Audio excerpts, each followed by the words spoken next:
Well, because the flu is an infectious disease that comes around once a year, one can't rely on their previous illness history as a determining factor in whether or not they're going to get sick in the future. The most important thing is to protect ourselves going forward.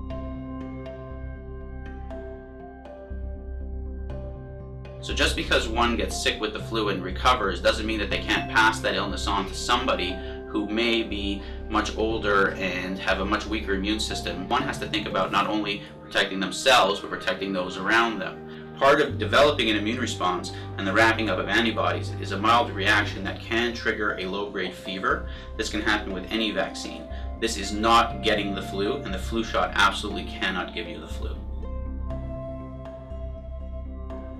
Influenza and the influenza virus versus a cold virus, or what we call a rhinovirus, are fundamentally very different illnesses. Whereas a mild cold usually involves some congestion, maybe some upper respiratory secretions, sore throat, etc. When you have the flu, you have a full-blown, very serious illness that carries with it severe symptoms and an inability usually to even get out of bed.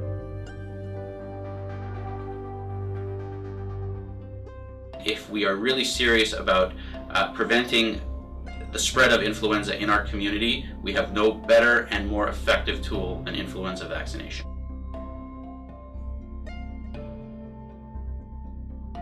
The virus we see one year is usually slightly different from the virus that we have the year before. The vaccine that we give this year has to be slightly different than the vaccine we've given the year before, because the virus that we're seeing circulating in the community this year is slightly different than the virus that we saw circulating in the community the year before.